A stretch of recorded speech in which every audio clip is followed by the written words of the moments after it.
거기에 이때까지 효력 요건을 갖추지 못하면 무효 취소를 했습니다.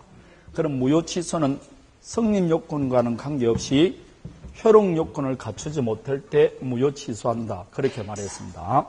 그럼 무효와 취소는 다 같은 법률행위 효력 요건을 갖추지 못했던데 양자의 차이점은 어떻게 되느냐 하면 그게 여러분 책 172페이지를 펴보면 제일 위에 되어 있습니다. 먼저 무효부터 살펴보면 무효란 항상 법률행위가 일단 성립해야 된다 안 해야 된다? 다 성립해야 되죠. 성립하고 난 다음이니까. 그러면 이 무효는 법률행위가 성립할 당시부터 효력이 없는 것으로 확정되어 있는 것을 무효라고 합니다. 그 제일 위에 보면 성립 당시부터 효과가 당연히 발생하지 않는 것으로 확정되어 있는 것. 이걸 무효라고 합니다. 애당초부터 무효입니다. 그런데 그럼 취소하고 어떤 게 다르냐? 취소도 일단 법률행위는 성립해야 되겠죠. 그럼 성립할 때부터 효력이 없느냐? 아니에요. 유효입니다. 일단은 이것은 효력이 있습니다. 효력이 있다는 것은 유효란 말이죠. 그런데 취소권자가 취소한다는 의사를 표시하면 비로소 효력이 없어집니다. 그런데 취소를 하게 되면 그때부터 효력이 없는 게 아니고 141조 취소한 법률행위는 처음부터 무효로 본다 되어 있습니다. 그럼 결국은 취소하게 되면 그 효과는 뭐와 같다? 어차피 똑같지 않습니까? 처음부터 효력이 없으니까. 결국 취소나 무효나 효과는 똑같아요. 그러나 하기 전은 차이가 있습니다. 무효는 예시당초부터 효력이 없습니다. 처음부터, 성립된부터. 그러나 취소는 취소하기 전까지는 유효입니다. 이게 양자가 다른 점입니다. 처음부터 효력이 없느냐, 취소해야만 효력이 없느냐 이 뜻입니다. 그럼 결국은 취소를 하면 무효로 바뀌기 때문에 이 세상은 무효 아니면 뭐밖에 없다? 아니, 무효 아니면 유효밖에 없습니다. 취소는 어차피 유효로 가든지 무효로 가든지 둘 중에 하나를 가지 취소 상태가 오래될 수는 없어요. 잠정적인 상태입니다. 이걸 나중에 취소를 하면 유효로 바뀌기 때문에 무효로 바뀌기 때문에 유효는 유효라도 확정 유효가 아니고 유동적 유효다 이렇게 말을 하는 겁니다. 취소는 취소하기 전까지는 유동적 상태의 유효다 이렇게 말을 하는 겁니다. 이해되겠습니까? 이게 무효와 취소의 차이점입니다. 그럼 취소하더라도 무효가 바뀌고 무효는 처음부터 어렵다. 그럼 무효나 취소나 다 이행하기 전에 뭐 할 필요 없고 이행했다. 그러면 돌려줘야 된다. 안 돌려줘야 된다. 그래서 둘 다 무슨 반환이 들어간다? 부당이득 반환 들어가는 겁니다. 무효나 취소나 똑같이 부당이득입니다. 자, 그러면 무효는 그게 네 번째, 다섯 번째 줄 보면 무효는 누구의 주장을 기다리지도 않고서 그런 말로 뭡니까? 당연히 처음부터 효력이 없습니다. 거꾸로 말하면 무효는 누가 주장해야만이 무효가 되는 게 아닙니다. A시부터 무효다. 그럼 거꾸로 뒤져서 말하면 무효는 누구든지 무효를 주장할 수 있습니다. 그러나 취소는 특정인이 할 수 있고 무효는 누구든지 주장할 수 있다는 겁니다. 자, 이 무효도 또 나눠보면 두 가지 절대적 무효와 상대적 무효라는 것인데 이것은 갑과 을 사이에 토지 10억 상당인데 웬일인지 1억에 매매했습니다. 왜 했냐 보니까 병원 치료비를 마련하기 위해서 궁박한 상태에서 했습니다. 이렇게 되면 이 두 사람 사이 매매는 104조 불공정 법률행위가 돼서 무효가 될 수 있습니다. 그래서 이게 불공정 법률행위로 무효가 되었어요. 뭐가 무효라는 겁니까? 매매. 그럼 매매가 무효니까 을 앞으로 된 등기도 온일 없이 무효인 등기입니다. 그런데 이 을이 자기 앞으로 등기가 된 것을 기호하고 번개처럼 병에게 처분했어요. 병은 무효인 줄 모르고 매수한 거죠. 다음에 다시 정에게 넘기고 다시 무에게 넘겨서 현재 무가 등기를 가지고 있다 이 말입니다. 그럴 때 나중에 이 갑은 이 매매계약이 불공정 법률행위로서 무효이고 당신은 무효인 등기를 승계받았으므로 당신 앞으로 된 등기도 무효라고 주장할 수 있게 없게 있습니다. 병, 정, 무 모두 다 소유권을 취득 못합니다. 이렇게 당사자에게만 무효가 아니고 그 권리를 승계받은 모든 사람에게 무효가 되는 것을 절대적 무효다 이렇게 말합니다. 되겠습니까? 이 무효는 절대적 무효입니다. 500명이 넘어가더라도 다 등기가 말소되고 돌려줘야 됩니다. 이게 절대적 무효입니다. 그런데 만일 갑과 을 사이에 가장매매를 합니다. 가장매매는 108조 통정 허위 표시입니다. 통정 허위 표시는 언제나 무효다. 맞습니까? 예, 맞습니다. 통정 허위 표시는 언제나 무효예요. 유효가 되는 경우가 없습니다. 그럼 이 통정 허위 표시 여기서는 뭐가 무효라는 겁니까? 매매계약이 무효죠. 그럼 올 앞으로 된 등기도 무효입니다. 그런데 이 을이 번개처럼 병에게 처분한 거죠. 병은 당연히 등기를 믿고 샀다. 무효인 줄 몰랐다. 똑같습니다. 이렇게 넘겨갔습니다. 현재는 등기가 무앞으로 돼 있다. 그럴 때 이 갑은 가장 매매가 무효고 무효인 등기를 승계받았으니까 당신 앞으로 된 등기도 무효라고 주장할 수 있게 없게 통정 허위 표시 무효는 선의의 제3자에 대항을 못하고 그 선의의 제3자 뒤에 있는 전득자는 선악을 불문하고 권리를 취득하죠. 그럼 결국은 이 경우 당사자 사이는 무효지만 그 무효를 상대방에게만 주장할 수 있지 그 승계인에게는 주장을 못합니다. 이런 무효를 무슨 무효? 상대적 무효다 이렇게 말합니다. 그냥 우리 민법에서는 선의의 제3자에 대항할 수 없는 무효, 특정인에게는 무효를 주장 못하는 것, 그걸 상대적 무효라고 합니다. 그럼 이렇게 무효도 두 가지가 있는데 우리나라 무효는 무슨 무효가 원칙일까요?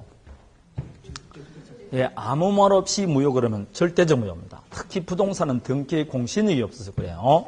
그래서 상대적 무효는 비진의 표시 무효와 통정의 표시 무효만 그렇고 나머지 확정이 안 돼서 무효다. 가격이 목적이 불능해서 무효다. 적법하지 않아서 무효다. 반사회적 행위가 무효다.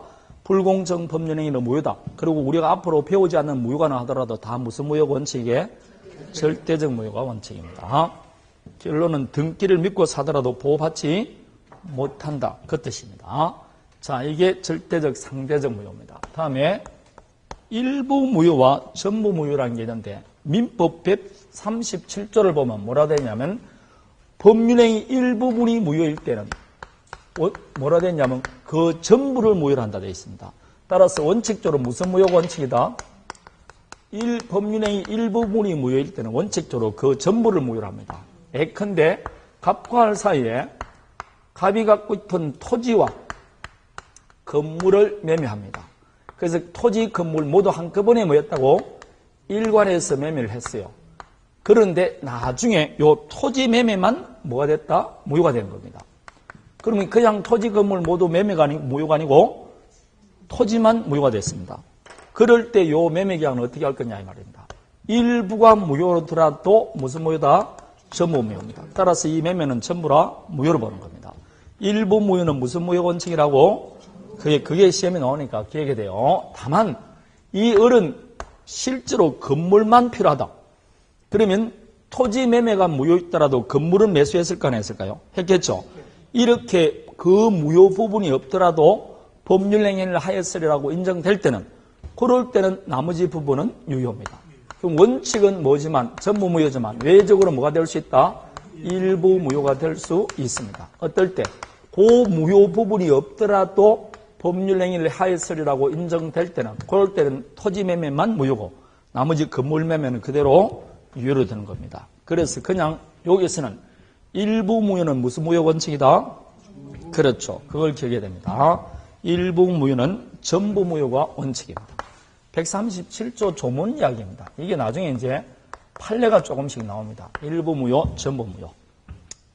자, 여기에 무효 종류에 관한 것. 다음에 확정 무효와 유동적 무효가 있는데 우리가 말하는 무효는 당연히 무효는 처음부터 효력이 없는 확정 무효인데 유동적 무효란 게 우리나라에는 있어요. 이게 묘한 건데 우리 이 유동적 무효는 특히 시험에 나오는 유동적 무효는 토지거래 허가구역 내에서 매매밖에 없습니다.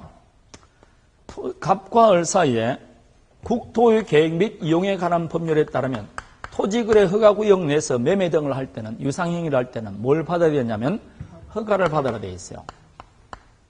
그런데 갑과 을이 허가를 안 받겠다는 게 아니고 나중에 허가 받을 요랑으로 먼저 매매 계약을 한 겁니다. 그래서 20일 날 중도금 주고 중도금 주고 난 다음에 허가를 받기로 이렇게 약정을 한 겁니다. 법조문에는 매매하기 전에 뭘 받으라 되어 있는데 근데 허가를 받지 않고 매매를 한 겁니다. 그러면 이 허가 받지 않은 매매 계약은 유효냐 무효냐 이 문제입니다. 판례는 무효라는 겁니다. 왜 그러냐? 이 허가 받으라는 규정은 강행 규정이고 강행 규정 중에서도 무슨 규정? 그렇습니다. 효력 규정입니다. 단속 규정이면 사법상 효력은 그대로 유효고 이거는 효력 규정이기 때문에 개인 간에 맺었던 매매 계약도 무효로 봅니다. 그래서 이 매매는 무효입니다. 문제는 허가를 받았다 이 말입니다. 만일 30일 날 허가를 받기는 진짜 허가 받았다. 그럼 그때부터 유효라고 하면 아무 문제가 없는데 갑자기 판례는 허가를 받으면 처음부터 유효인 것으로 본다. 이렇게 말한 겁니다. 그래서 그러면 이때까지 내가 열심히 똥똥똥 찍은 이 무효는 뭐냐 하니까 무효는 무효지만 확정무효가 아니고 나중에 허가 받으면 도로 유효가 될 수 있는 유동적 상태에서의 무효다. 그래서 그 유명한 무슨 무효가 나왔다고? 유동적 무효가 나온 겁니다. 그래서 유동적 무효란 결국 언제까지 무효를 말하냐? 허가 받기 전까지 무효를 유동적 무효다. 이렇게 말합니다. 그래서 강학상, 그러니까 강의를 할 때 유동적 무효란 말은 하지만 나중에 우리가 이 이론을 배우는 건 오로지 어디에만 적용되는 것이다? 허가지에 내에서. 이론은 그게 수없이 많은 판례가 나와 있어요. 그래서 21회 전에는 거의 매년 한 문제씩 나왔다 할 정도로 많이 나왔어요. 근데 21회 이후는 뚝 꺼내주고 한 문제도 안 나왔어요. 왜냐? 그때부터는 토지거래가 한 5년 됐지 않습니까? 부동산은. 그래서 지금 토지거래 허가지 없애버리자 그러죠. 없애버리자 그런다. 그게 오히려 불편한 겁니다. 그래서 안 나왔습니다. 그냥 한 5년간 안 나왔으니까 분명히 한 번은 나오겠다. 그래서 올해 나올 것 해서 마지막에 처음보다 이 토지거래 허가를 찍었어요. 역시 올해 나왔어요. 그래서 다 찍었는데 그 안에서 다 맞죠. 그냥 다 그 안에서 나오는 겁니다. 그럼 여러분은 안 나올 확률이 엄청 많아요. 아마 한번 나왔으니까 난 2, 3년 쉬지 않겠냐 그런 생각합니다. 그래서 나중에 기본서를 보면 요 유동적 무효는 1월 달에는 안 합니다. 일반 무효를 다 보고 난 다음에 나중에 유동적 무효를 보면 되니까. 자, 이게 유동적 무효입니다. 토지거래 허가 구역 내에서 허가 받기 전까지 무효를 말합니다. 다음에 무효의 추인이라는 게 이제 나오는데 여러분 무효인 법률행위는 원칙적으로 추인할 수 있을까 없을까요? 여러분 무효는 처음부터 효력이 없는데 어떻게 추후에 인정할 수가 있겠습니까? 그래서 139조에 보면 무효인 법률행위는 추인하여도 그 효력이 생기지 아니한다는 조문이 나옵니다. 그게 원칙적으로 일단 외우셔야 되는 겁니다. 그래서 우리가 조문을 보면 139조 이렇게 되어 있습니다. 무효인 법률행위는 추인하여도 그 효력이 생기지 아니한다. 그럼 원칙은 추인이 돼 안 돼? 안 된다 이죠. 효력이 없으니까. 그런데 그러나 되어 있습니다. 어떤 법조문을 읽을 때 뭐 다 되어 있고 뒤에 그러나 단 이런 말이 붙으면서 쭉 글이 나올 수 있습니다. 법조문을. 그럴 때 우리는 요 앞에 있는 조문을 본문이라 그래요. 되겠습니까? 뒤에 있는 것을 단서라 그렇게 말합니다. 되겠습니까? 그래서 이 139조는 본문과 단서로 이어졌다. 그러면 746조도 불법을 원인으로 재산을 급여한 때는 그 이익의 반환을 청구하지 못한다. 그러나 불법 원인이 수익자에게만인 때는 그러하지 아니하다. 그럼 그 조문도 본문과 뭐로 이어졌다? 단서로 이어진 겁니다. 이해되겠습니까? 그래 본문, 단서 이렇게 이루어진 게 많아요. 원칙이 있고 뭐라고 단서는 예외 그래야 되는 겁니다. 본문, 원칙, 단서, 예외 그래야 되는 겁니다. 그러면 똑같습니다. 무효인 법률행위는 추인하여도 그 효력이 생기지 않습니다. 그러나 외적으로 합니까? 다만 무효임을 알면서 추인하면 그때부터 새로운 법률행위 한 것으로 봅니다. 새로운 법률행위 한 것으로 본다. 이렇게 규정이 되어 있습니다. 예컨대 이 말입니다. 갑과 을 사이에 가장매매를 합니다. 가장매매는 유효일까요? 무효일까요? 조금 전에 했죠. 가장매매는 무효입니다. 통정 허위 표시에 해당돼서 무효가 되는 거예요. 이 매매계약이 무효다 이 말입니다. 그런데 이 무효임은 매매계약이 무효임을 알고 갑과 을이 우리 그러지 말고 진짜 매매하자 할 수 있어 없어요? 실제로 진짜 매매하자. 그럼 이 무효인 법률행위를 뭐 하겠다는 겁니까? 추인한다는 겁니다. 그럼 이렇게 추인하면 무효인 매매계약이 유효로 되게 안 되게? 여러분 무효는 절대로 유효가 안 돼요. 그러면 이게 추인하더라도 옛날 무효가 됐던 게 유효가 되는 게 아니고 추인한 그날 새로 법률행위 한 것으로 본다니까. 새로 법률행위 한 것을 요날 뭐 했다고 두 사람 사이에 또 매매한 것으로 보는 것이지 옛날 무효가 유예가 되는 건 아니에요. 왜냐? 무효는 처음부터 끝이라니까. 그래서 새로운 법률행위 한 것으로 봅니다. 그것도 무효임을 알면서 추인했을 경우에는 옛날 무효가 유예가 되는 게 아니고 새로운 법률행위 한 것으로 봅니다. 이날 매매계약 한 것을 보니까 옛날 무효가 됐던 게 유효가 되는 게 아니고 언제부터 효력이 있다고?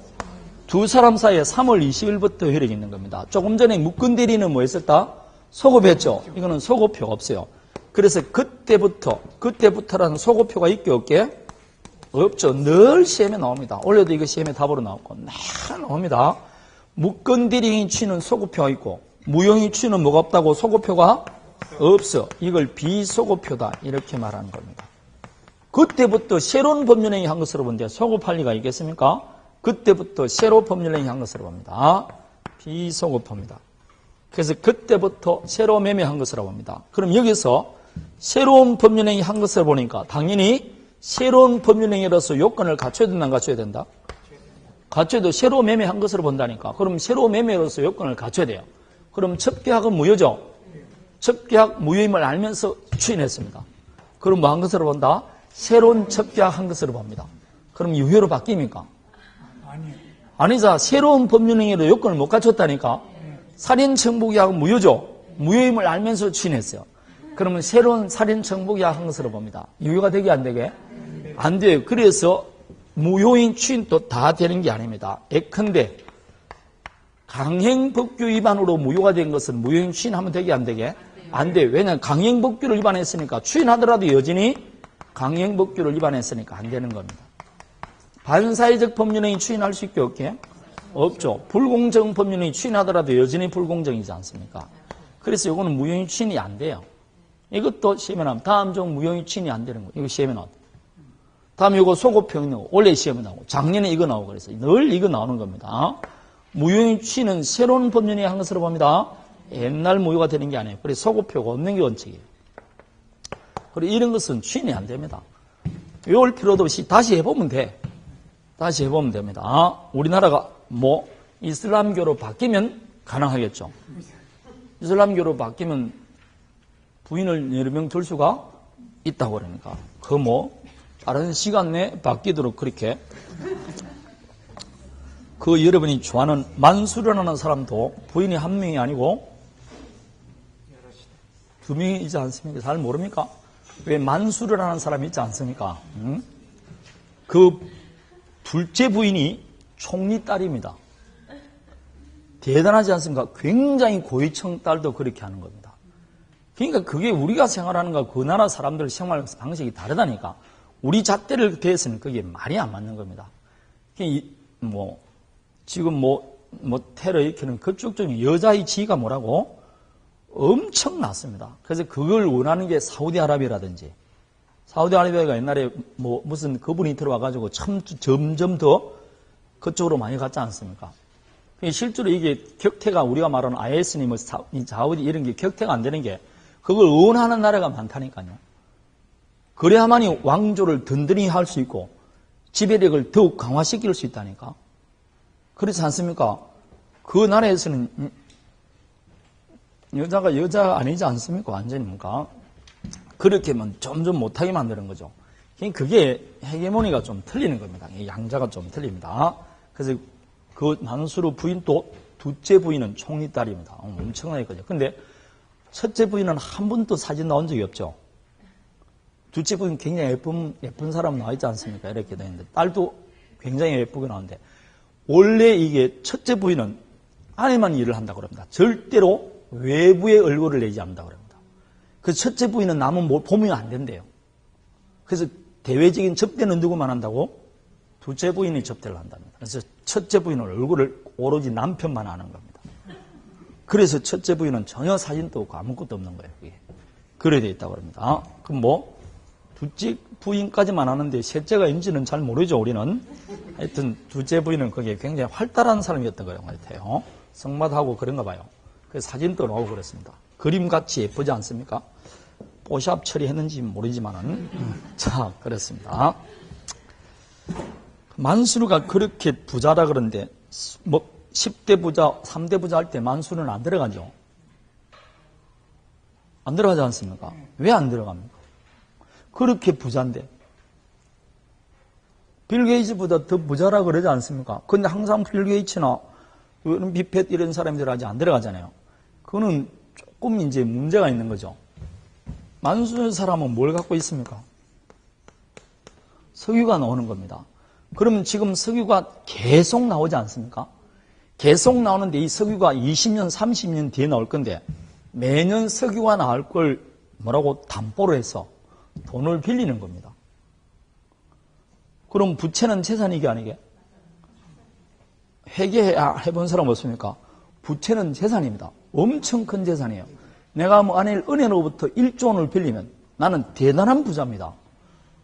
여러분 나한테 1조만 빌려주면 내가 2천억 커미션 주겠어. 그럼 나는 8천억까지 실컷 잘 살다가 죽으면 끝이에요. 그러면 1조 원을 빌리면 그때부터는 채무자가 큰 소리 칩니까? 채권자가 큰 소리 칩니까? 채무자입니다. 성질나면 망해버릴 거야. 그럼 뭐라고? 채권자는 절절 맵니다.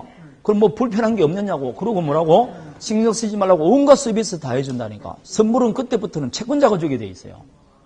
1조 원을 빌린다 그러면 그때부터는 그 사람은 완전히 재산 거라니까. 마찬가지입니다. 이렇게 해서 계속 뭘 한다고? 돈을 일종의 빌린 거죠. 그 빌린 돈을 뭐 한다? 투자를 해가지고 수익을 남긴 거죠. 실제로. 망했으면 괜찮은데. 그럼 지금 계산이 계속 나와 있지만 실제로 뭐도 많다는 겁니까? 부재가 많죠. 만일 내일 당장 석유가 딱 끊어지면 빌렸던 돈 다 뭐라고? 갚아줘야 돼. 그래서 이 사람은 재산은 많지만 뭐한다? 일대이제 부자로 취급을 안 해주는 겁니다. 그 이유가 그래요. 그런데 실제로는 부자 맞죠. 왜냐하면 이게 또 끊어질 리가 없으니까 그런 거죠. 그런 겁니다. 매년 생각해보세요. 매년 한 5천억 정도의 기름이 나온다. 그럼 10년치만 담보로 하면 얼마 빌릴 수 있는가? 5조 빌릴 수 있잖아. 안 그렇습니까? 10년치 나온 걸 계속 나한테 주겠다. 기름, 그러면 5조를 빌릴 수 있다니까. 대단한 거죠. 그러니까. 그런 겁니다. 하여튼 나한테 200만 원 이런 거는 빌려주지 마. 그러지 말고 빌려주려면 뭐라고? 1조 원 정도 이렇게 빌려주면 그때는 뭐 끝나는 겁니다. 그때부터는 막 놀고 다닐 거야. 죽고 나면 뭐 끝이지 어쩔 겁니까? 자, 그겁니다. 자, 참 묘하죠, 세상은. 자, 그래서 방금 이제 무효 다 맞았습니다. 무효인 법률행위는 추인할 수 있어 없어요? 없습니다. 다만 무효임을 알면서 추인하면 새로운 법률행위가 한 것을 부른다. 그러나 새로운 법률행위로서 요건을 갖추지 못하면 뭐가 안 된다? 추인이 안 됩니다. 자, 그러면 취소입니다. 취소는 일단 유효하게 성립된 법률행위를 조금 전에 취소권자의 일방적 의사표시로 소급해서 무효가 만드는 것인데, 예컨대 갑이 을과 건물 매매계약을 체결했어요. 매매계약 체결하고 보니까 에라 갑이 을로부터 사기당한 사실을 알았습니다. 사기를 당했으면 뭐 할 수 있다? 취소할 수 있죠. 근데 하이한답니까? 할 수 있다는 겁니까? 이 말은 갑은 이 매매를 취소할 수도 있고 안 할 수도 있어요. 취소 안 하면 이 매매는 그대로 지금 취소하기 전까지도 유효지 않습니까? 그래서 취소할 수 있는 법률행위는 취소할 수도 있지만 취소 안 할 수 있어요. 추인할 수도 있는 겁니다. 무효행위는 원칙적으로 뭐가 안 되지만 추인이 안 되지만 취소할 수 있는 법률행위 취소하기 전까지는 뭐니까? 유효니까 끝까지 유효로 만들 수가 있는 겁니다. 그래서 취소는 취소권과 추인권 이 두 가지가 있는 겁니다. 오히려 시험에는 추인권이 훨씬 더 많이 출제가 됩니다. 그래서 취소권, 추인권 두 가지를 보는 겁니다. 그럼 취소에는 세 가지가 문제됩니다. 누가 취소권자냐? 취소권자. 그럼 취소는 누구에게 하느냐? 취소의 상대방. 그리고 취소가 되면 그 효과는 어떻게 되느냐? 그 세 가지가 중점적으로 보는 거죠. 취소의 효과. 그렇습니다. 첫 번째, 취소는 아무나 하느냐? 아니에요. 우리 민법에 취소권자라고 140조에 딱 나와 있습니다. 그 자 외에는 취소를 못합니다. 첫 번째, 제한능력자입니다. 제한능력자, 미성년자, 우리 옛날에 금치산자라고 하는 사람, 피성년 후견인, 한정치산자라 말하는 피한정 후견인, 그렇습니다. 이런 제한능력자는 법정 대리인의 동의 등을 얻어서 법률행위해야 되는데 만약 그런 요건을 갖추지 못하면 취소를 할 수 있습니다. 그래서 예컨대 미성년자가 매매를 했다. 미성년자는 법정 대리인의 동의 등을 얻어야 됩니다. 그럼 안 했죠? 요 매매는 뭐 할 수 있다? 취소할 수 있습니다. 그럴 때 매매계약 체결했어요. 갑과 을 사이에 자전거 매매계약을 체결했습니다. 하고 났는데 나중에 갑이 하는 말이 아저씨 저는 18세입니다. 이렇게 말합니다. 보니까 18세입니다. 그럴 때 이 갑이 뻔뻔스럽게 자기 행위를 취소할 수 있게 없게 있다고 나와 있잖아. 제한능력자 스스로도 취소권자가 될 수 있는 겁니다. 제한능력자 스스로도 취소권자가 될 수 있습니다. 이해되겠습니까? 자, 그러면 제한능력자 플러스 사기강박이나 착오로 인해서 의사표시 한자입니다. 착오, 사기강박도 취소할 수 있게 없게 있습니다. 다음에 요 사람의 엄마 아빠도 취소할 수 있게 없게 있죠. 요 사람들의 뭐라고 할 수 있다? 대리인. 이 사람들로부터 권리를 승계받은 성계인. 이 사람이 취소권자입니다. 되겠습니까? 그래서 미성년자도 스스로 취소권자가 될 수 있습니다. 그럼 여기서 두 가지를 봅니다. 첫 번째, 이 어른, 이 갑이 미성년자인지 몰라서 얼굴을 보니까 너 마흔은 돼 보인다. 이렇게 말합니다. 그러면 선이다. 약을 잘못 먹어서 그렇습니다. 그럴 때 이 을도 취소할 수 있을까 없을까요? 나중에 보니까 미성년자이더라. 상대방 을도 취소할 수 있을까 없을까요? 지금 우리가 취소권자가 요거밖에 없다고 외웠죠. 그런데 이 사람도 취소할 수 있냐 물어보면 예, 그러면 이걸 공부한 이유가 없어. 이놈 저놈 다 할 것 같으면 안 된다고 지금 하려고 지금 공부를 하잖아. 그런데 왜 안 배운 걸 한다고 그러느냐고. 한지 지금 1분도 안 지났는데. 여기에 상대방도 할 수 있다고 적혀 있어 안 적혀 있어요? 그런데 시험 치면 꼭 한다니까. 이 사람만 한다고. 이 사람만 취소권자입니다. 따라서 몰랐던 상대방도 취소할 수 없어요. 이 을은 우리 시험 보면 안 들어지만 갑에게 취소할 건지 말 건지 채권을 할 수 있어요. 스스로 취소권자는 안 됩니다. 그리고 이 을은 미성년자인 몰랐죠? 몰랐더라도 미성년자는 취소할 수 있게 없게 있어. 아무 관계 없습니다. 이게 원래 시험에 출제가 되었어요. 이 을이 선이라도 미성년자 스스로 취소권자가 될 수 있다. 그래야 되는 겁니다. 다음에 대리인, 즉 엄마 아빠는 법정 대리인이지 않습니까? 법정 대리인 엄마 아빠가 와서 우리 아들이 자전거 매매한 적이 사실이냐? 사실입니다. 취소합니다. 할 수가 있는 거예요. 그래서 있다. 그래서 제한능력자 스스로도 취소권자가 된다. 이게 제일 중요한 거죠. 이 사람들입니다. 다음에 취소의 상대방은 누구냐? 그건 항상 내가 취소하고자 하는 그 법률행위의 상대방입니다. 그 법률행위의 상대방에게 취소해야 되지. 그저와 그랬던 제3자라든지 전덕자는 취소의 상대방이 될 수 없습니다. 예컨대 또 여기 있습니다. 갑과 을 사이에 아파트먼트 매매 계약이 체결되었어요. 그래서 등기 넘겼는데 에라 나중에 보니까 요 을이 갑에게 사기한 사실이 드러났습니다. 그러면 갑은 당연히 계약을 뭐 할 수 있다? 취소하는데 문제는 요 을이 병계처럼 이걸 처분해버린 겁니다. 병에게 처분한데 이 병은 이놈과 짜고 한 거예요.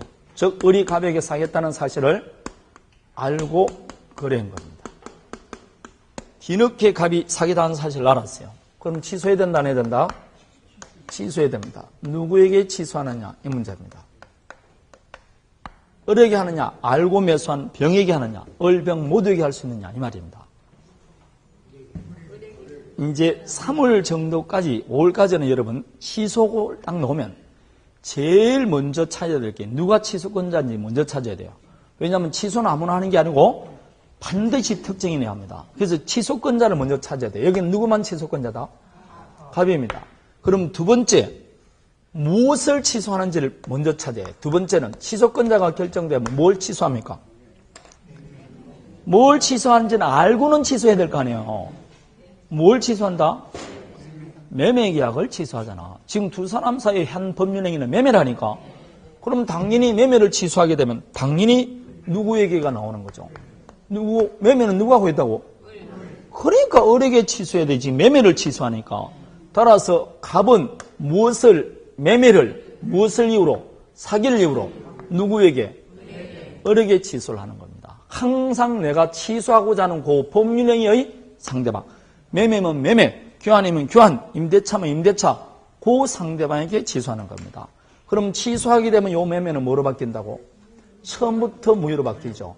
그럼 월 앞으로 된 등기도 무효고 그 무효를 병에게 주장할 수 있느냐? 이건 악이니까 주장할 수 있죠. 선의는 못하지니까. 결국 제3자에게는 취소한 다음에 그 효과인 무효를 주장할 수 있냐 없냐 그 이야기지. 제3자가 악이라서 그 사람에게 취소하는 것은 아니다. 뭐 두 사람 사이 뭐 매매한 적이 있어 없어요? 그럼 뭘 취소를 합니까? 할 근덕지가 없지 않습니까? 이 병에게는 무효의 효과를 주장하는 것이지 취소를 병에게 한다는 뜻은 아닙니다. 그래서 취소의 상대방은 절대로 제3자나 그자와 그랬던 전덕자는 아니 됩니다. 내가 취소하고자 하는 그 법률행위의 상대방한테 하는 겁니다. 취소가 되면 그 효과는 당연히 처음부터 뭐라고? 무효. 소급해서 무효입니다. 무효니까 이행할 필요 없고 이행했을 때는 도로 반환 받아야 된다. 무슨 반환? 부당 이득 반환입니다. 소급해서 무효가 되는데 여기서 이제 문제가 있는 겁니다. 갑과 을 사이에 갑이 갖고 있던 아파트면 더 매매 계약이 체결되었어요. 그래서 등기를 다 넘겼습니다. 그 등기가 다시 병에게 넘겨갔어요. 물론 병은 등기를 믿고 매수했습니다. 다음에 정에게 가고 정이 무에게 넘겼어요. 현재는 등기는 무 앞으로 나와 있습니다. 자, 이 경우 갑이 사기당한 사실을 알았어요. 원로부터. 그래서 사기를 이유로 취소할 수 있고도 착오를 이유로도 말 수 있다. 취소함. 그런 사기 강박을 이유로 취소하고 착오를 이유로 취소했어요. 취소하게 되면 이 매매는 뭐로 바뀝니까? 그렇죠. 무효로 바뀐다 했습니다. 그럼 월 앞으로 된 등기도 무효죠. 그럴 때 이 무효를 병, 정, 무에게 무효로 주장할 수 있을까 없을까요? 사기 강박이나 착오로 인한 취소는 선의의 제3자에게는 대항하지 못합니다. 결국 취소하면 무효로 바뀐데 이 무효는 무슨 무효로 바뀌느냐? 상대적 무효로 바뀐다 이 말입니다. 되겠습니까? 취소하더라도 선의의 제3자에게는 대항하지 못합니다. 그런데 이 갑이 나중에 보니까 미성년자 이미 밝혀졌습니다. 그럼 미성년자 했던 행위는 스스로 가서 뭐 할 수 있다? 취소할 수 있다. 그럼 결국 미성년자를 제가 예를 들었더만 제한능력자라는 뜻입니다. 근데 우리 시험에는 미성년자밖에 안 나옵니다. 그럼 미성년을 이유로 뭐 할 수 있다? 취소합니다. 취소하면 이 매매는 뭐로 바뀐다? 그러면 그 무효를 선의의 제3자에게도 주장할 수 있을까 없을까요? 예? 아니 있으니까 색깔도 다르게 하고 그러겠지. 그걸 없다 그러면 그게 공부하는 자세가 아니에요. 그럼 그 사람 집에 있는 아저씨는 얼마나 답답하겠어.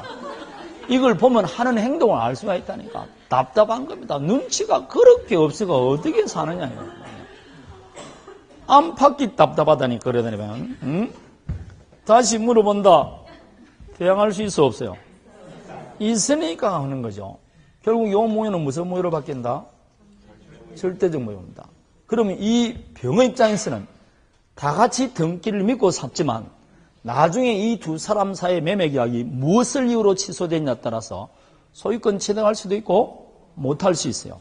만일 사기 강박이나 착오를 이유로 취소되면 병 소유권 취득하니까 무, 정 다 취득합니다. 그렇지만 만일 미성년을 이유로 취소되면 병 소유권 취득 못하고 뒤에 있는 사람 다 취득 못합니다.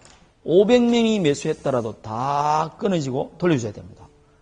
무엇을 이유로 취소했냐에 따라 달라지는 겁니다. 그래서 미성년자 등 제한 능력을 이유로 취소되면 그 취소는 절대적 무효로 바뀝니다. 절대적 무효. 이게 다른 점입니다. 다음에 매매가 무효니까 이행할 필요 없죠. 근데 지금 벌써 등기 넘겼다는 걸 이행했다는 거 아닙니까? 따라서 취소되면 이행하기 전에는 이행할 필요 없지만 이행했을 때는 반환받아야 됩니다. 그 부당이득 반환인데 제가 저번에 부당이득 반환 원물 반환이 원칙이고 원물 반환이 안 되면 가액 반환한다고 그랬습니다. 그런 말 들은 적 있죠? 그게 원칙인데 그게 문제가 아니고 반환할 때 도대체 어느 범위 내에서 반환할 거냐. 부당이득 반환 범위가 문제됩니다. 이게 무슨 뜻인가 하면 예컨대 보세요. 갑과 할 사이에 건물 매매 계약이 체결됐다. 건물 매매 계약 3억입니다. 그래서 3억 대금 주고 등기 넘겼어요.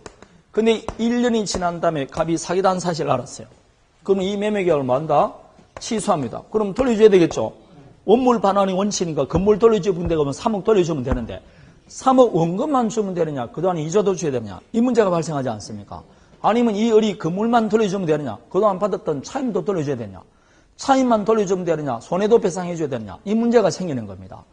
그래서 이게 우리 시험범위에 정식으로 안 들어왔는데 741조에 뭐라고 하냐면 이 부당이득 반환은 원칙은 선의냐 악이냐 따라 틀려요. 선의는 현존이익만 반환하면 됩니다.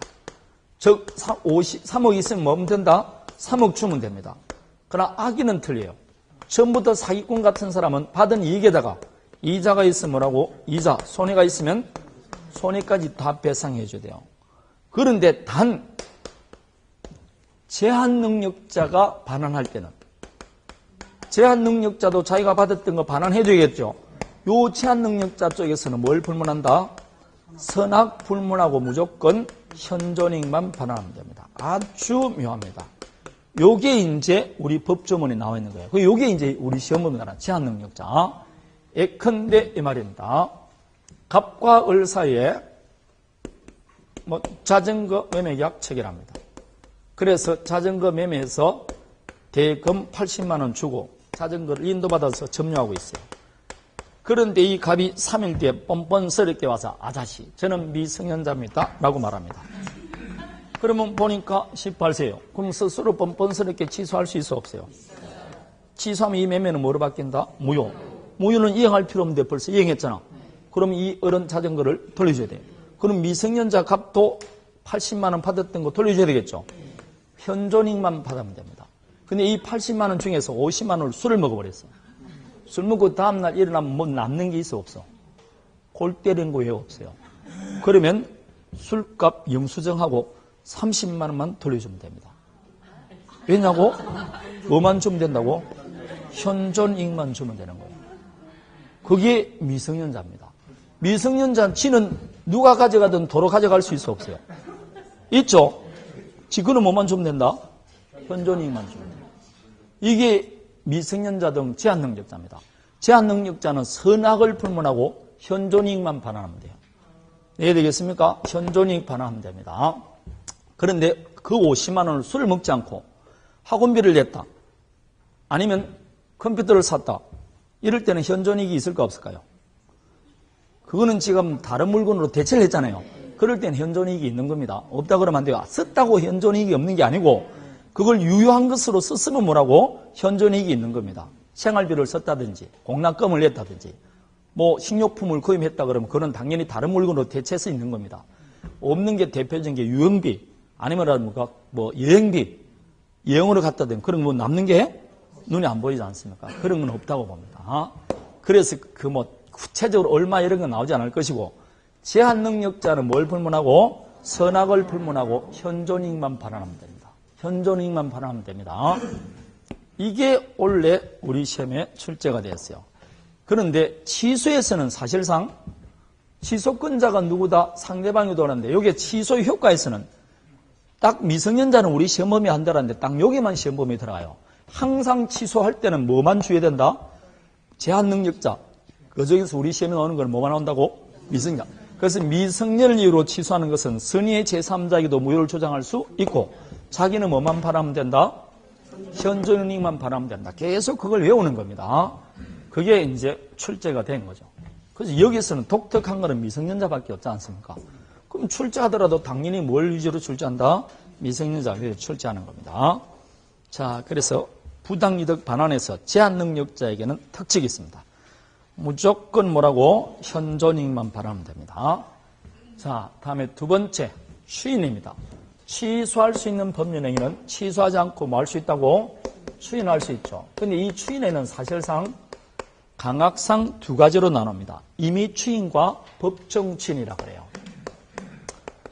이미 추인 다음에 뭐라고? 법정 추인인데 법조문에 이미 추인이라 되어 있는 게 아니고 취소할 수 있는 자가 그 법률행위를 취소하지 않고 뭐 하겠다? 추인하겠다는 의사표시에서 추인되는 게 흔히 말할 때 무슨 추인이라고 그런다? 이미 추인이다. 법정 추인에 대비해서 그렇다는 겁니다. 취소할 수 있는 법률행위를 뭐 하겠다?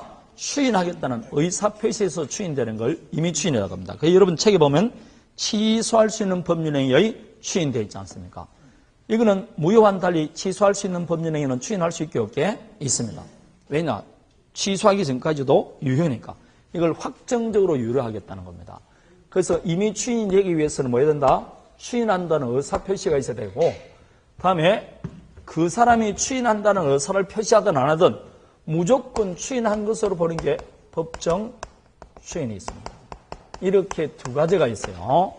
그러면 추인한다는 의사표시에서 추인되는 것은 당연히 추인 의사가 있어야 되는데 추인한다는 것은 더 이상 취소하겠다는 말입니까? 안 하겠다는 말입니까? 그러면 추인한다는 것은 결국 취소권을 포기한다는 겁니다. 그런데 우리 법조문에 보면 어떤 권리를 포기할 때는 그 권리를 자기가 행사할 수 있음을 알면서 해야 됩니다. 모르고 하는 것은 포기가 안 됩니다. 따라서 추인할 때는 자기는 이 행위를 뭐 할 수 있다는 걸 알고 있어야 된다. 취소할 수 있음을 알면서 추인해야 돼요. 모르고 한 추인은 소용이 없습니다. 그러면 추인한다는 것은 그 효력을 받겠다는 거죠. 그러면 효력 요건 다 갖춰야 된다, 안 갖춰야 된다? 갖춰야 됩니다. 그래서 가장 중요한 거, 추인하기 위해서는 취소의 원인이 법조문대로만 취소의 원인이 소멸된 뒤에 해야 됩니다. 제일 중요한 게 이야기죠. 취소의 원인이 소멸된 뒤에 해야 됩니다. 예컨대 미성년자는 왜 취소할 수 있습니까? 그 취소 원인이 뭡니까? 미성년자 아닙니까? 그럼 거기에 소멸됐다는 것은 뭐가 됐다며? 성년자로 된 다음에. 그래서 미성년자는 뭐가 된 다음에? 성년자로 된 다음에. 즉 제한 능력자는 뭐가 된 다음에? 능력자로 된 다음에 취소할 수 있고 추인할 수 있고 다음에 사기 강박이나 착오로 인해서 의사표시한 자는 그 사기 강박이나 착오에서 만 다음에 벗어난 뒤에 해야 된다고. 사기, 여러분 칼을 시퍼렇게 들이댄 상태에서 너 추인해. 그럼 그 사람이 추인하면 이게 추인이 되겠습니까? 그러고 때문에 전부 다 칼 두 자루 들고 나가지. 강박해서 매매하고 다시 한번 찌르면서 추인해. 그러면 되겠습니까? 취소 원인이 지금 강박이라고. 그 원인이 없어져야 된다니까. 그럼 나는 자유로운 상태에서 내가 사기를 당했다는 거 알고 혹은 뭐라고 강박당한 걸 알고 이걸 취소할 수 있음에도 불구하고 추인하는 겁니다. 그래서 항상 취소의 원인이 종료된 다음에 해야 됩니다. 그래서 미성년자는 미성년인 채로 자기 행위를 취소할 수 있습니까? 없습니까? 있다고 했잖아. 그러나 미성년인 채로 뭐는 안 된다? 추인은 안 돼요. 추인하기 위해서는 성년자로 된 다음에만 추인할 수 있습니다. 양자가 다른 겁니다. 취소는 할 수 있더라도 추인은 안 돼요. 단 엄마 아빠는 언제든지 추인할 수 있게 없게 있겠죠. 그래서 법정 대리냐 혹은 후견인은 언제든지 추인할 수가 있습니다. 이때는 언제든지 가능합니다. 이게 가장 중요한 겁니다. 취소의 원인이 소멸된 뒤에 해야 됩니다. 되겠습니까? 175페이지 제일 밑에 줄에 나와 있죠? 그 이야기입니다. 추인되면 그때부터 확정 유효로 바뀝니다. 다음에 요 법정 추인은 추인한다는 의사표시에 추인되는 게 아닙니다. 추인한다는 의사표시가 있어서 추인되는 게 아니고 법에 정하고 있는 일정한 사유가 있으면 그냥 추인한 것으로 봐버리는 겁니다. 법에 정하고 있는 일정한 사유가 있으면 추인한 것으로 법에서 정해집니다. 이게 법정 추인입니다. 법에 정하고 있는 일정한 사유 몇 가지가 있느냐? 6가지 사유가 있습니다. 그 6가지 사유 중 하나를 하면 뭐라고? 추인한 것으로 보는 겁니다. 그럼 당연히 이 6가지 사유가 중요한 거죠. 그걸 대충 지금 살펴보면 예컨대 갑과 을 사이에 아파트먼트 매매 계약이 체결됐어요. 20일 날 중도금 주고 30일 날 잔금 주기로 했습니다. 자, 그런데 이렇게 매매 계약 했는데 나중에 보니까 을이 갑에게 사기당한 사실을 알았어요. 그럼 취소권자는 누굽니까? 항상 취소권자를 먼저 결정하라 그랬어요. 누가 취소권자라고? 갑이 취소권자입니다. 그런데 이 갑이 사기당한 사실을 알았으면 당연히 취소하면 되는데 20일 날 돼서 사기꾼을 찾아가서 아저씨 빨리 중도금 주요. 취소권자가 상대방에게 지금 말하고 이행하라고 청구를 합니다. 이거는 지금 취소하겠단 말입니까? 안 하겠단 말입니까? 그게 추인이라고. 이렇게 되면 그냥 추인한 것으로 봅니다. 왜냐? 이 생태를 봐서 추인하겠다는 의사표시를 본다는 겁니다. 그게 이행 청구입니다. 혹은 20일 날 됐을 때 사기꾼이 찾아와서 아저씨 중도금 받으세요 그럽니다. 그럼 여러분이 같으면 이 사기꾼아 돈은 왜 안 받아야 되는데 고마우라고 뭐라고 수령했어요. 상대방의 이행을 취소권자가 뭐 했다? 수령했다는 것은 지금 취소하겠다 말입니까? 안 하겠다 말입니까? 안 하겠다는 거죠. 그런 이야기입니다. 혹은 갑과 알 사이에 아파트 매매 계약이 체결됐어요. 똑같습니다. 20일 날 중도금 주고 30일 날 잔금 주기로 했어요. 그런데 이번에는 매수인이 사기당한 사실을 알았어요. 그럼 누가 취소권자라고? 매수인이 취소권자입니다. 그 취소할 수 있는 매수인이 20일 날 됐을 때 사기꾼을 찾아가서 중도금 받아요. 자기 채무를 지금 하고 있다? 이행하는 겁니다. 일부 혹은 뭐라고? 전부를 지금 이행합니다. 취소권자가 스스로 이행한다는 건 취소하겠단 말입니까? 안 하겠단 말입니까? 이게 여러분 1, 2번에 있는 추인입니다. 이행, 그 보면 전부나 일부의 뭐라고? 이행. 니은 이행의 청구. 이거 아닙니까? 다음에 경계계약이 있는데 경계는 구채무를 소멸시키고 신채무를 성립시키는 당사자 간의 계약을 말합니다. 예컨대 두 사람 사이에 토지 매매 계약이 체결됐어요. 2억에 매매했습니다. 그럼 이 을은 2억을 지급할 뭐가 있다? 채무가 있습니다. 그런데 매매 계약하고 보니까 알아 을이 갑에게 사기한 사실이 드러났어요. 그럼 갑이 취소권자입니다. 그럼 당연히 이 을에게 취소하면 가면 되겠죠? 요걸 바가지하고 취소하려고 그러는데 을이 하는 말이 아저씨 미안해요. 그때 제가 잠시 뭔가 쉬었는가 보다. 이 토지는 아무리 해봤자 3억 정도밖에 안 나는데 내가 당신에게 미안해서 4억에 매수하겠다는 겁니다. 그럼 이 갑이 시큰 욕을 하다가 뒷말이 힘이 없어지죠? 가만히 생각해 보니까 좋죠? 다음부터 그러면 안 돼? 그러고 왔습니다. 그러면 이 경우 을은 지금 2억 채무는 소멸되고 얼마가 남아있다고 이제? 이렇게 구채무를 소멸시키고 신채무를 성립시키는 당사자 간의 약정을 경계라고 말합니다. 그럼 경계했다는 것은 경계계약입니다. 했다는 건 이거 매매 취소하겠단 말입니까? 안 하겠단 말입니까? 그래서 추인 아닙니까? 경계계약 했다는 것은 취소를 안 하겠다는 겁니다. 채무 내용을 바뀌었으니까. 이런 것은 추인으로 봅니다. 가만히 보니까 추인이라고 볼 수 있습니까? 없습니까? 다 그럴만 하지 않습니까? 하나만 더 보면 갑과 을 사이에 아파트먼트 매매 계약 체결됐어요. 그래서 을이 등기 넘겼습니다. 이 말은 뭘 취득했다? 소유권. 근데 딱 취득하고 보니까 사기당한 사실을 알았습니다. 을이 사기를 당했어요. 그럼 당연히 취소하면 돌려주면 되겠죠? 사기당하고 난 다음에 이걸 번개처럼 병에게 처분하는 겁니다. 예컨대 매매했습니다. 등기 넘겼다. 지금 사기로 취득한 소유권을 번개처럼 누구한테 양도한 겁니까? 지금 이 을은 지금 취소하겠단 말입니까? 안 하겠단 말입니까? 안 하겠다는 거죠. 취소하면 돌려줄 건물을 다른 사람이 양도해버리지 않습니까? 스스로 양도했다는 건 취소를 안 하겠다는, 그게 다섯 번째 있는 권리의 전부 또는 일부 양도, 그렇습니다. 지금 내가 해보니까 다 보니까 추인할 만해, 안 해? 다 추인이라고 볼만하지 않습니까? 그럼 이해는 그렇게 하는데 시험은 그냥 그런 게 아니고 외우면 돼. 이걸 외우는 겁니다. 아시겠습니까? 그래서 법정 추인이 아닌 것. 그 중에서 두 번째, 이행 청구, 다섯 번째, 양도 있습니까? 그 다섯 번째 양도, 그게 시험에는 거의 99% 그 두 개가 답으로 나옵니다. 여러분, 미음이 나와 있지 않습니까?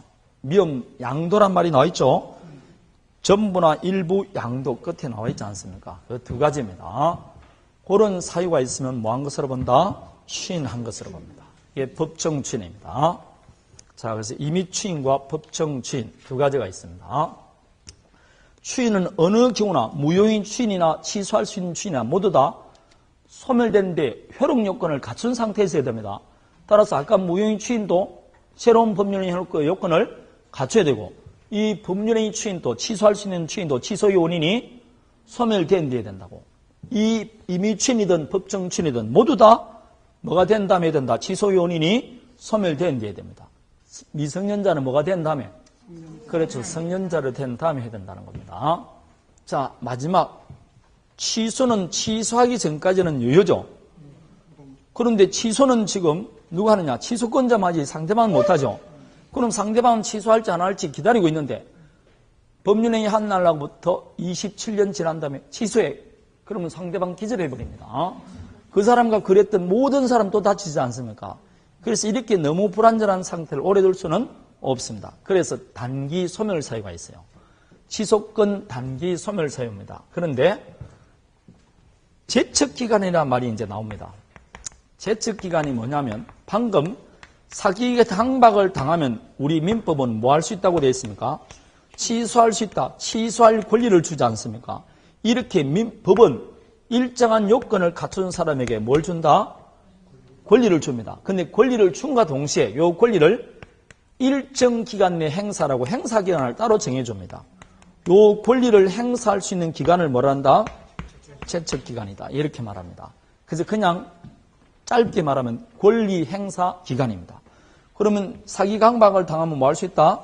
취소할 수 있죠. 그 취소는 법률행위 한 날로부터 몇 년? 10년. 추인할 수 있는 날로부터 3년 내에 해야 됩니다. 근데 내가 매매했다. 아무리 사기를 당했든 착오했든 몇 년 내에 해야 된다? 10년 내에 취소해야 됩니다. 10년이 지나면 취소를 못해요. 두 번째, 미성년자가 한 매매는 미성년인 채로는 추인할 수 있습니까? 없습니까? 그러면 추인할 수 있는 날부터 3년이라는 거는 그 미성년자가 뭐가 된 다음에 성년자 되면 몇 년 내? 3년 내야 됩니다. 성년자로 된 후 3년 내야 됩니다. 그 기간에 경과하면 취소할 수가 없습니다. 요 둘 중에 먼저 도달한 기간이 있으면 소멸하는 겁니다. 따라서 미성년자가 했던 매매는 22살까지만 취소할 수 있습니다. 23살이 되면 3년이 지나버렸죠? 안 됩니다. 19세가 지금 성년이니까 18세 한 매매도 19세가 되면 성년이니까 19, 20, 21. 그러니까 22세부터는 22세까지만 하는 거죠. 19세가 성년이니까 20, 21, 22세. 그런 겁니다. 그래서 둘 중에 먼저 도달하는 기간에 있으면 소멸합니다. 이해되겠습니까? 이걸 취소권 단기 소멸 사유다. 이렇게 말합니다. 제척기간에 해당됩니다. 17세가 한 미성년자, 17세인 미성년자가 한 매매계약은 언제까지 취소할 수 있습니까?